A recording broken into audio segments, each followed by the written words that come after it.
What's up, Cypress Roots? Or, welcome back to Cypress Roots. I still haven't gotten that down right. But, hey, it's good to see you guys again. Disclaimer, I don't make these videos for children or to promote the use of drugs. I felt called to make this video before I started my art. Where I'm at right now, it's about 4 o'clock in the morning. And I had this thought while I was kicking back, taking a shower. Don't mind me, I shaved my mustache, so it might be a little sniffly, so I got hair in my nose. There's my cat. Anyways, something that's always reoccurring in my energy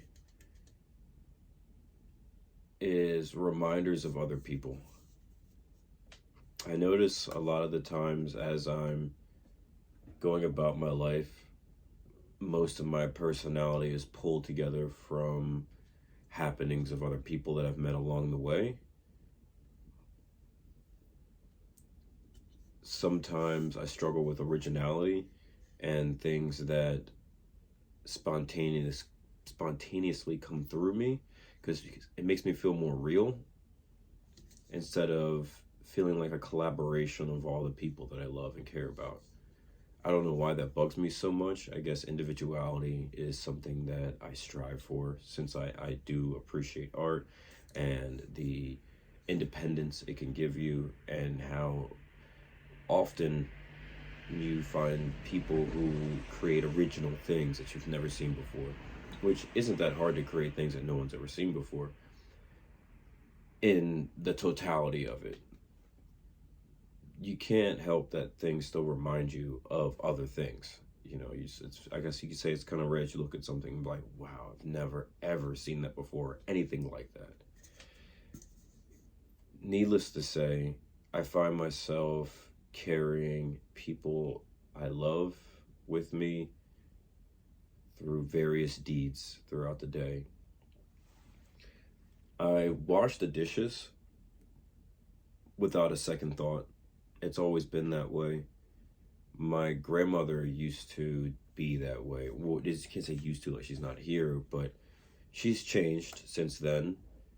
But I can tell always in the back of her mind that when I'm at her house, it's something she worries about and tries to keep, out of the way if she can. There's no reason to have dishes in the sink if you can just wash them. That's kind of the concept we carry with us. And I've learned that from her. This goes into a lot of other things. Like my mother liked to keep a clean house, so I do as well. She was very much into style and designs. I'm very much into the same thing. I was raised by mostly women, so a lot of my characteristics as a male come from watching what women were doing, not very much watching what men were doing. I didn't really have that many men I trusted in my life to follow along with. And growing up, I really had more men fail me than actually show me what I deemed as like compassion and love. And that's not a bad thing. It was something I had to grow into, and it taught me a lot about what kind of man I wanted to be. And I'm now a very emotional, artistic, and creative person who likes to individualize himself through art, cinematography whenever I can, and taking care of things. I like seeing things clean and neat and orderly, and not everybody's like that. And that's what's really drawing the separation for me at this point, because a big lesson I'm learning is that everybody's just really not like you. And this seems like a really long segue to say that, but I feel like it's important to bring all these matters together in the same video. They all play upon each other. I don't really expect too much of people anymore, and I've been more willing to just kind of make videos instead of playing them out. I appreciate the individuality it brings to the videos I make and the spontaneity. I think that's how you say that. Spontaneousness, whatever, to the videos. I feel like there's a unique touch that a lot of video creators are missing that a lot of people out there do enjoy. I think people look at humans and fall too much into the algorithm, fall too much into baiting and manipulating. And I know there's good manipulation, there's bad manipulation. You know, you really can't get away from being manipulated. Like your body manipulates you to fall asleep, it manipulates you to eat, and it manipulates you to love other individuals, mostly out of survival and necessity. So that's something that I've been trying to be more careful with, but at the same time not ripping it from my life. It falls a lot more into independence and the solitude that I've been talking about most recently, because they are valuable traits that I think a lot of people skip over, because most of us are looking for survival through the path of least resistance. And that can cause a human to overlook things they don't really need in their life. Just like a cigarette smoker and a drinker, you find that maybe like in your 50s and 60s, you're like, damn, dude, I really wasted my time doing this and spending a lot of my time living this way. If you're lucky. Some people don't even make it that far. You know, they end up lost in the sauce when it comes to labels like that. I have a few friends who I've had to distance myself from because of their drinking problem or their smoking problem. And they don't see it as a problem, which is, hey, that's not for you. Yeah. Try to eat my pizza. Go on. You don't even want it. You don't even like pizza. It's cheese on the pizza, so he likes the cheese, but he's only gonna like rip the cheese off and then throw it up later. Like come on, man. It's like having a little kid. But let's move this closer.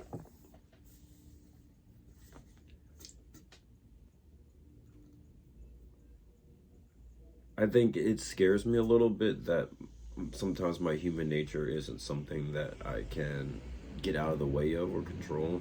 I know meditation can lead me down these roads to achieving that, but even in the older stories that I read of like Solomon and of like Hindu Buddhisms and stuff of that nature, without getting too in depth, they themselves have moments where they just dip into the physicality of life, which is sex, drugs, gambling, and things of that nature.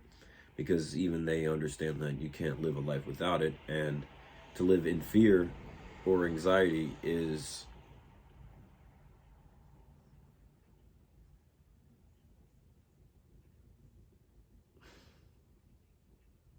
living in too much fear and anxiety can lead to more ignorance, uncomfortable ignorance. Like you're missing out on things. You're missing out on things because you can't seem to calm down and let things be what they are and just kind of go with the flow. Working on that isn't impossible, and it's not even necessary in life. Like you can live your whole life just kind of just fucking around and doing whatever you want to do, man. But there's a part that's really deep down in me that wants to fight it. And I consider it my freedom and my independence. I consider it my goal and my heart in life.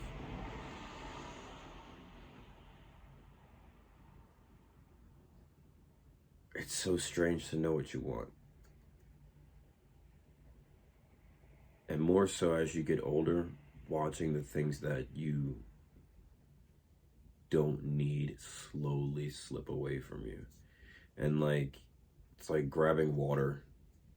Like you have it in your hand until you squeeze tight enough. And then you don't think you have anything, but really you have like these fine micro beads of water all over your hands. Like your hand's moist now from holding it.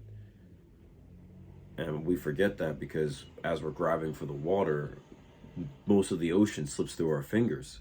But we weren't really supposed to hold the ocean. We're just lucky that every now and again we can place our hands in it and feel around.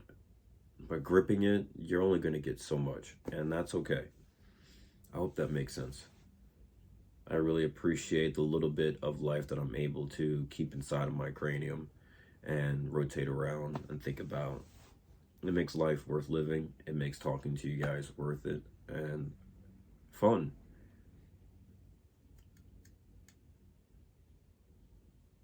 There's a lot of things that make life worth living, and even though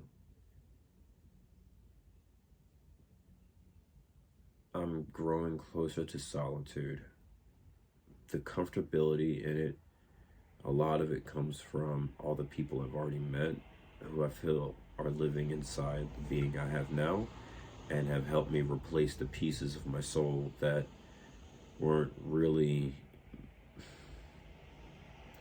good or mine.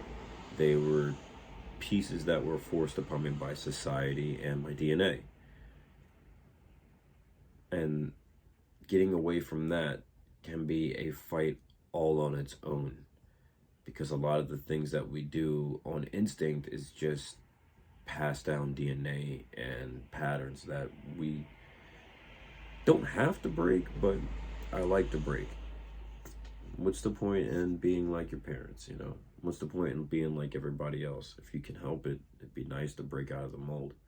A lot of philosophers say we want to be put back in the box, and I'm fine with that. I'm fine with one day labeling myself and putting myself into a box and generalizing who I am as a human being. But first, I want to fight my way out of it, fight my way out of all of this nonsense, and see if, as I'm putting myself back in the box, I'm at least put together a little bit differently this time. More free. Hey, thanks for joining me. Thanks for listening to me ramble. And I hope the pieces of your soul that came from other people are good pieces and that you're dealing with them well. I think it's kind of cool that your ancestors and the people you love kind of like stick to you. They grow on you. All right, one love, yo. It's good talking to you.